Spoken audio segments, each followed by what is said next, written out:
I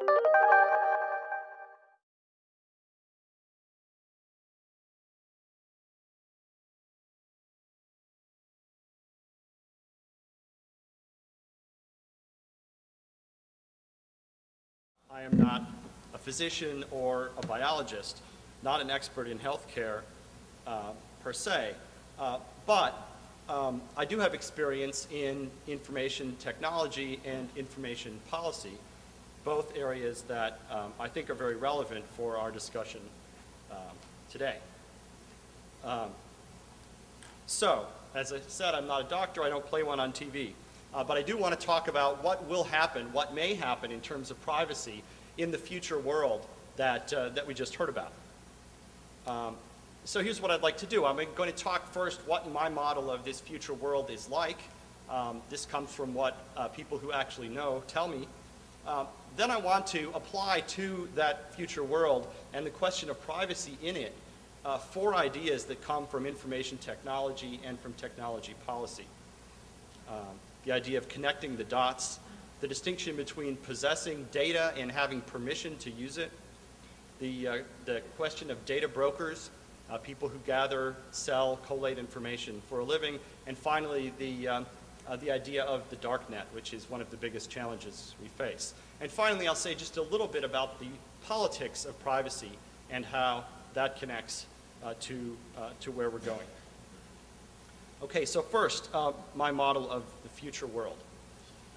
I'm talking here about a world where we have personalized genomics, meaning that it is a routine thing to sequence the genome of a person. It's a routine medical test and something which is naturally in your healthcare record. Not only are we able to sequence the genomes of individuals, but we know a lot more about what they mean and how to use them to provide personalized care. So you can think of sequencing the genome as a standard medical test which will naturally have been done. I'm also talking about a world where our medical records and medical histories are stored in electronic form and in a way that is actually accessible and useful, unlike many of the electronic records of today. So again, this information is available to fancier healthcare methods and to information technology and analysis. It's also a world where we have significant amount of data about treatments and outcomes so that we can, again, correlate all of that against what we see. And all of this adds up to very large data sets. You can imagine a notional database of the health history and treatment and outcome for the population of the United States or the developed world, where for each person we have a genome, we have a history of their encounters with the healthcare system, we have a history of what treatments they were given, for what symptoms or conditions, and how it came out. And all of this made accessible for analysis. Now, projecting forward into the future, we see not only those building blocks, but we also see potentially significant advances in connecting genotype to phenotype, in understanding, that is, what a particular genetic marker or feature in the genome tells us about the physical condition of the person who's affected. And of course, those connections run in the opposite direction as well.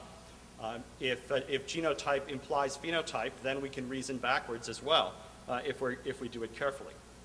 Also, I'm going to assume that we've had significant advances in connecting the information we have from the genome and from the patient's symptoms and medical tests to treatment and treatment outcomes. We'll know a lot, I'm assuming, about how to target medical care at that particular individual based on the information we have about them. This, we hope, will lead to some kind of improvement in the efficacy of healthcare. I hope large. I'll leave that one to the experts. But it certainly will lead to a vast increase in the amount of information that's held in the healthcare system and information that's held about our healthcare and about our genetic state. Both more raw data that is in the system, as well as more information that's been deduced from that raw data. So that's the future world that I'm assuming in talking about the privacy implications.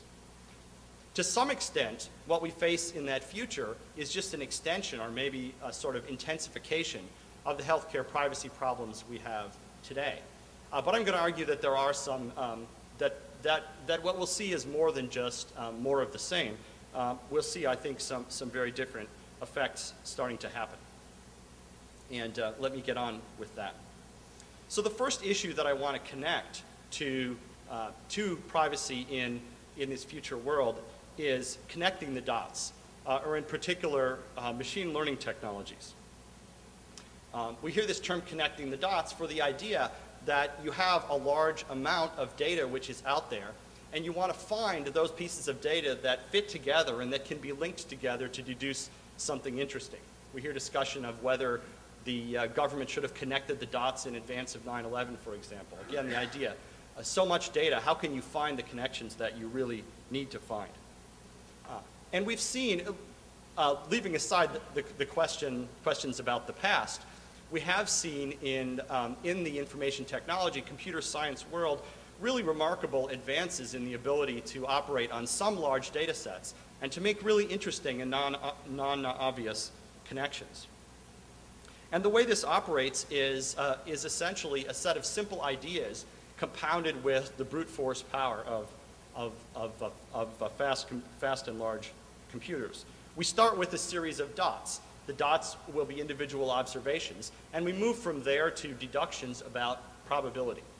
What is the probability over this population of a certain condition? What's the probability of condition A in this population? What's the probability of condition B given for people who have conditions C and D, and so on? So there are many different dots, many different data points or questions we could ask. What we need to know is which ones should we ask and how should we fit them together to get something that's really useful and interesting. And there's been tremendous advances, really, in doing this. You might think that this is sort of a straightforward process, but in fact, when you apply it on a very large scale and consider long chains of inference, you can get some really startling results. And we see these every day. Anytime you search the web and you get a result suggested to you, this is the page you probably want. That's essentially the result of a machine learning process. But it goes further than that. There have been really interesting results in, for example, language translation. You might think that if you wanted to translate Arabic into English using a computer algorithm, that the best way to do it was to teach a computer about Arabic, to teach it about English, to teach it the syntax and semantics of the language, some idioms, maybe some cultural features about the use of the language, and to try to do translation in the way that people do translation. But in fact, the very best method for translating Arabic into English by computer is simply to take an enormous corpus of documents which are available to you both in Arabic and English. Who has those? Well, Google has them. There are many web pages in the world that are available in both languages. And to just point a relatively dumb machine learning engine at this and tell it to figure out what's the relation between this body of stuff and that body of stuff. And the result outperforms any other method for translating Arabic to English. Quite a remarkable result. And we see lots of other examples like this. Computers learning to play chess better than the best human, despite knowing almost nothing about chess. We see again and again that brute force applied to large data sets with a fairly simple method can get you really remarkable results, and something that, if we didn't know better, looks like understanding. In fact, though, when we try to take the results of these methods and explain them, we find that we can't. Because if the computers are thinking like Martians, we're trying to take Martian philosophy and translate it into Earth thinking. It just kind of doesn't work. So we can expect that these methods applied to healthcare data with enough ingenuity and effort will give us ways to make connections that we couldn't have made ourselves.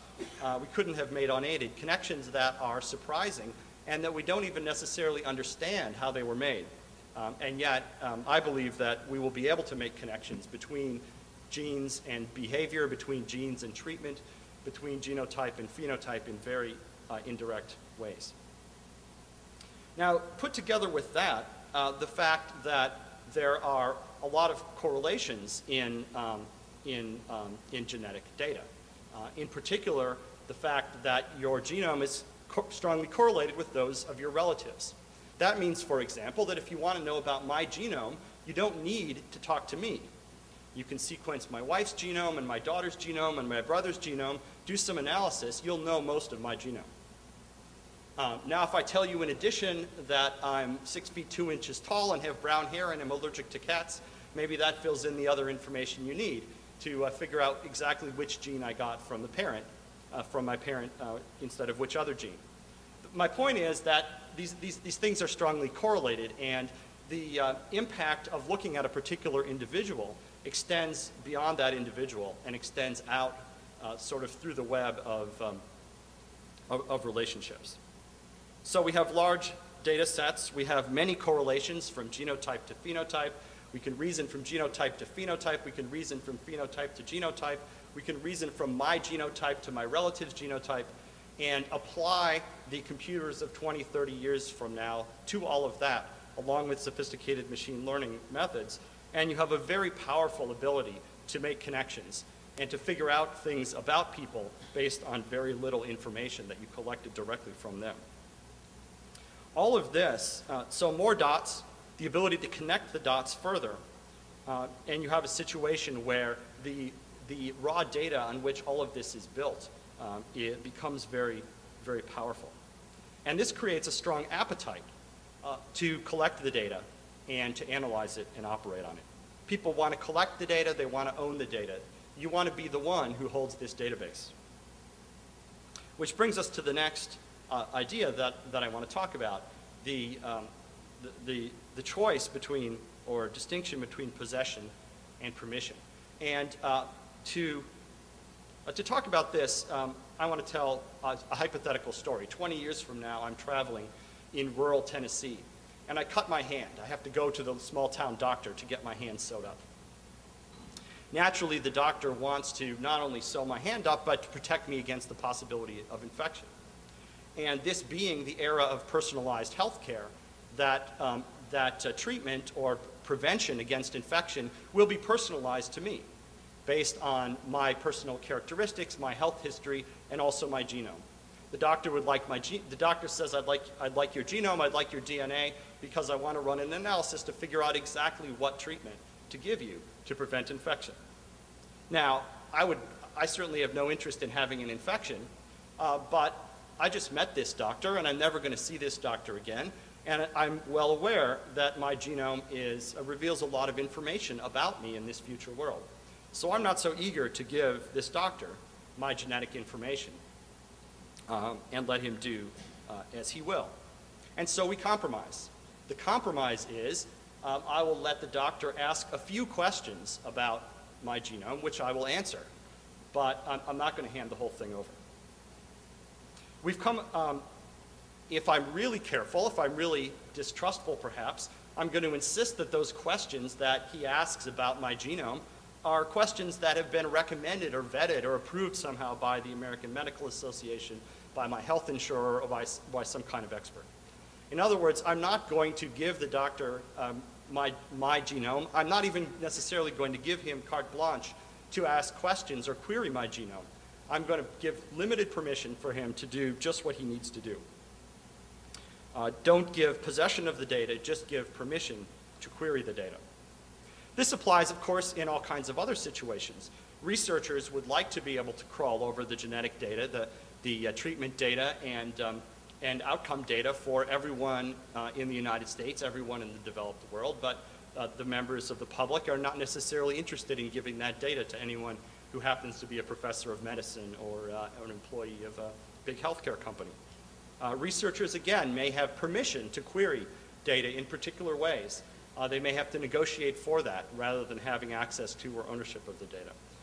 Insurance companies, healthcare providers, cost managers, again, are likely to have limited permissions, and you can expect a lot of negotiation about the exact terms and conditions. What questions can they ask?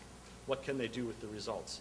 And so on. Again, for public health, government wants, for public health reasons, to know what's going on. And again, you have choices to make, what kinds of queries to allow, because people will not be eager to hand over all of this information when the information is so powerful.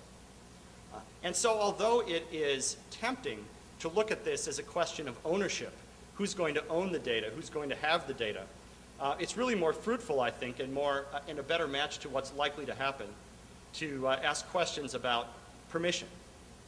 Not who owns the data, but who has which rights, who has which abilities, who has which permissions, and who has which obligations with respect to the data.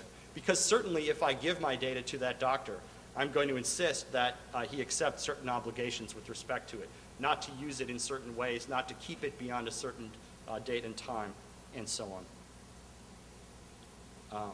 Now, of course, this distinction between possession and permission is something that we can try to finesse, which we have over the years when we talk about anonymizing data or scrubbing data to take out personal identifiers.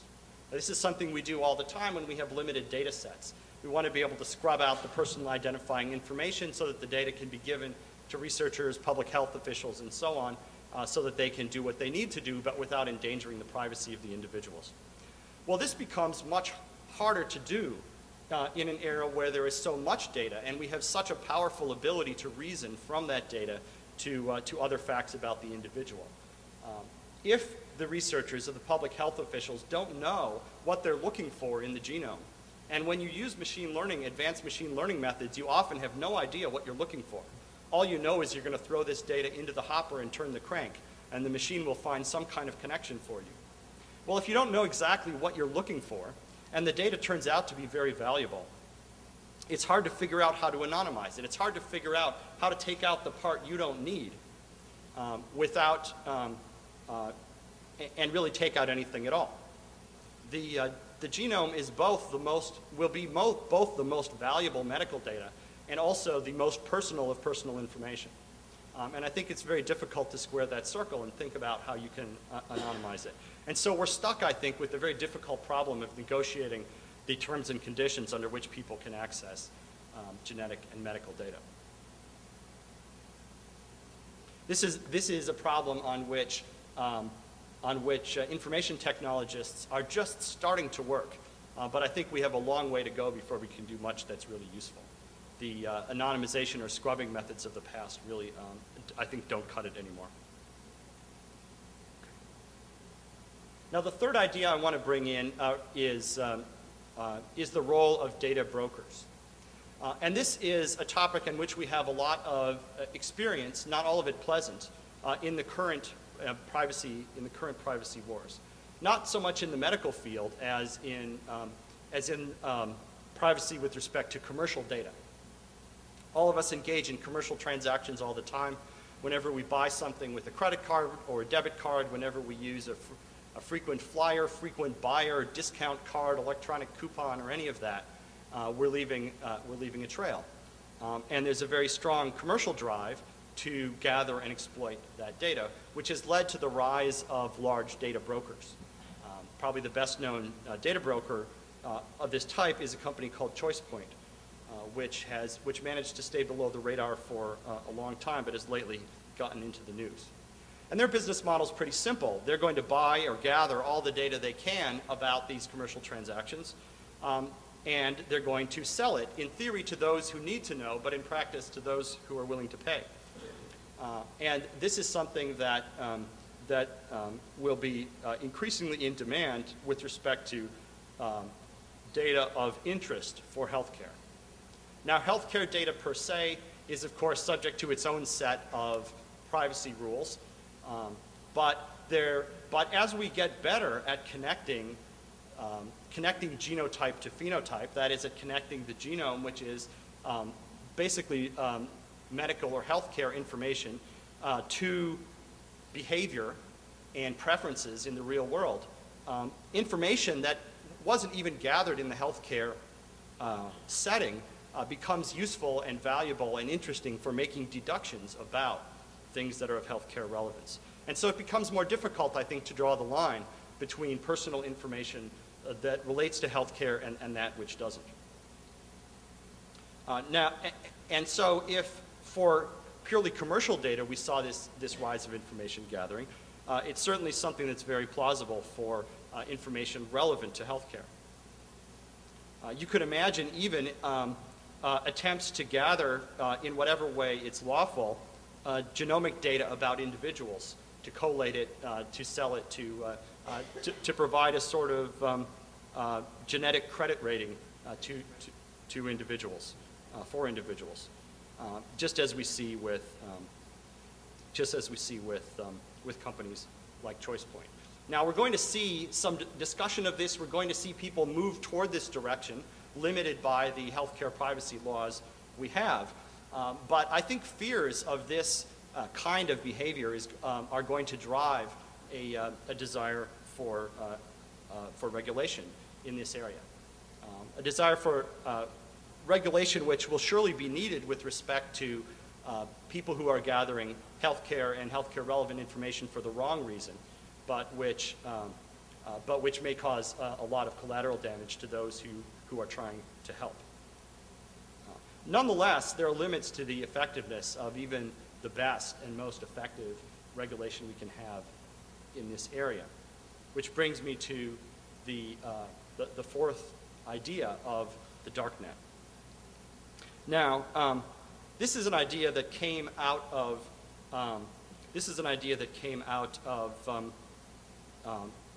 the fights over digital copyright and over the control of information of that sort. And we know how that story goes. That technology, information technology, has made it much cheaper to store, gather, transmit, and analyze information. It's put the tools to do all of those things into the hands of individuals. As individuals got the ability to do those things, they started doing it. Information wants to be free, as the saying goes. And I'm not sure what information itself actually wants, but we know that people want to know things. They want to gather information, especially about other people, and they want to pass it around. That's one of the most basic human urges. And when you put these powerful human desires to know things about people, especially neighbors, especially famous people, together with powerful technologies, what you get is a situation where information will be gathered and will be stored. And this, in the world of copyright, of intellectual property, has happened with a vengeance. Every effort to use regulation and legal prohibitions to stop this has been basically fruitless. We've seen, for example, in recent years, a growth not only in the sharing of copyrighted material, a growth in the sharing of classified material from government files. We see information being published, and governments and regulators really unable to suppress it, no matter how strong the interest in doing so has been. In many parts of the world, this has been a very positive trend, but there are some cases where it's done a lot of harm. We've also seen attempts to use technology to fight the spread and sharing of information also fail. And ultimately, we've had to rely on personal responsibility, which works sometimes. Now, when you think about the value and the personal nature of the genetic and healthcare information,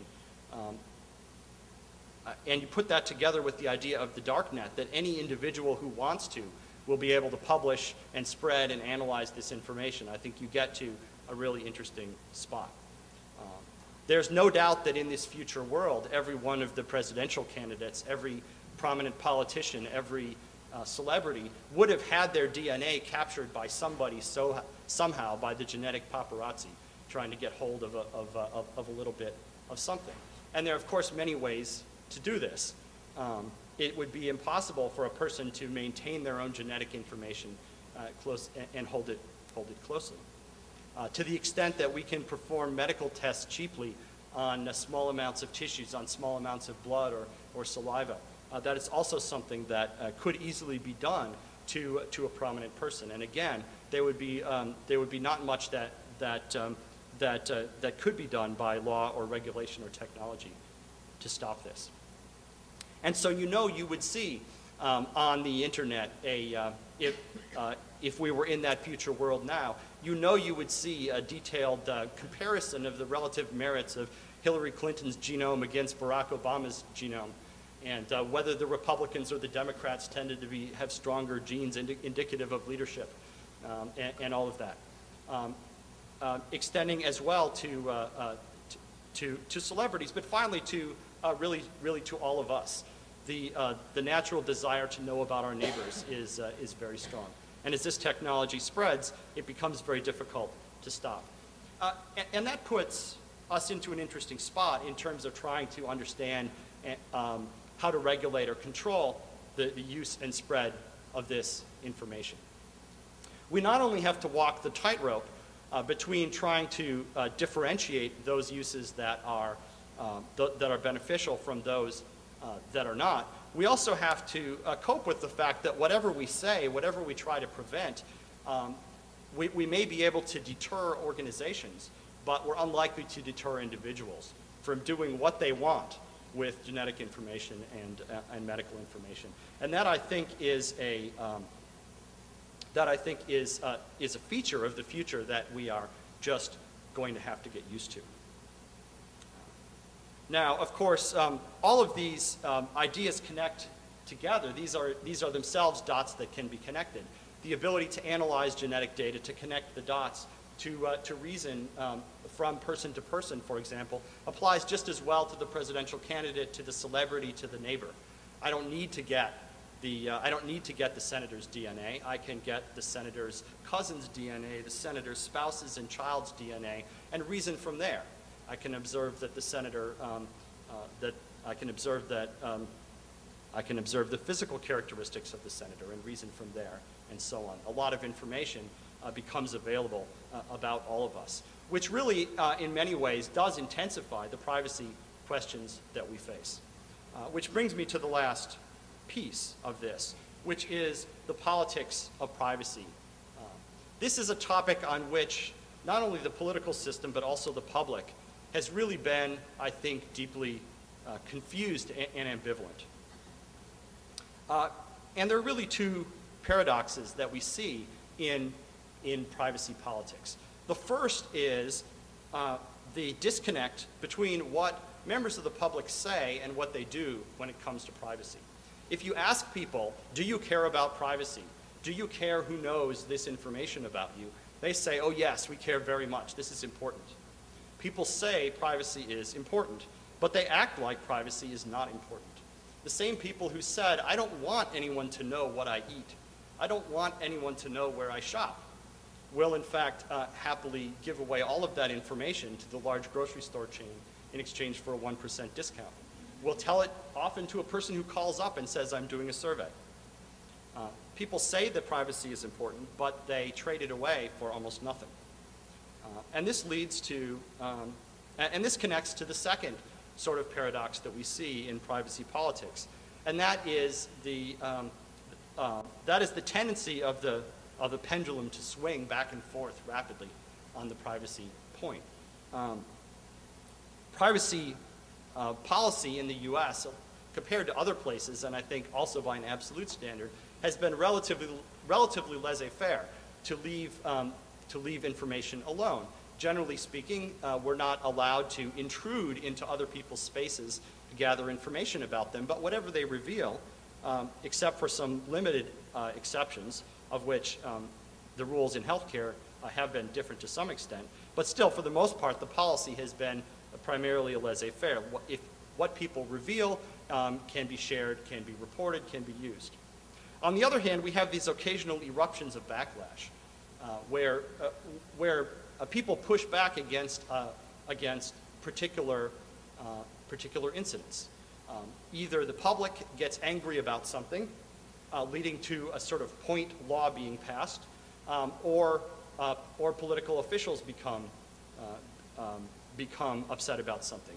My favorite example here is the law about video rental records privacy. Some of you have maybe have heard this story. So when Robert Bork was nominated to the Supreme Court, an enterprising reporter went to the video store in Judge Bork's neighborhood and convinced a clerk to hand over the records of what videos Judge Bork had rented, and proceeded to publish this information in a local paper or magazine in Washington. And so the public could exercise its right to know that Judge Bork liked to watch Westerns and Disney movies. Probably not what the reporter had hoped to find. But in the wake of this, members of Congress got very concerned about video rental records, perhaps thinking of their own records. And so we have a law, one of these localized backlashes, that says that, that video stores may not reveal rental records. And so what we have had is on the one hand, occasional eruptions of concern and small, localized instances of control or regulation.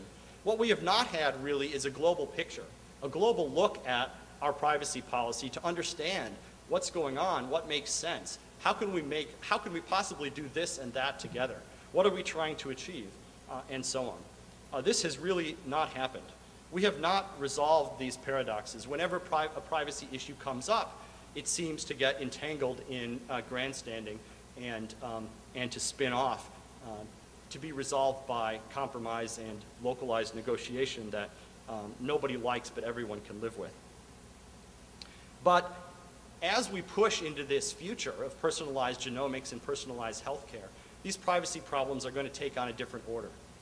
And we're not going to be able to get by, I think, anymore with the kind of ad hoc approach to privacy and privacy policy that we have used so far. The time to start answering these questions is not when this technology is upon us and these things are happening. The time to start answering these questions and figuring out what we want to do as a society about privacy, and especially healthcare privacy, is right away. Personalized genomics and personalized healthcare are going to force us to make those choices, but we need to make them before we get into trouble. Because every time we've reacted in privacy policy, we have tended to make bad decisions. Thus far, we've really not made choices about privacy policy. And to not choose, in this case, is really to choose incoherence. And in many respects, to choose the worst of both alternatives. The good news is that people are starting to talk about this problem. And events like this are a helpful sign. We're not waiting for this future healthcare world to come upon us, but we're trying to figure out what it's going to do to us and how we can respond. I'm eager to join the other panelists and have a vigorous discussion after the break. And I'm really looking forward to the rest of this afternoon. Thank you.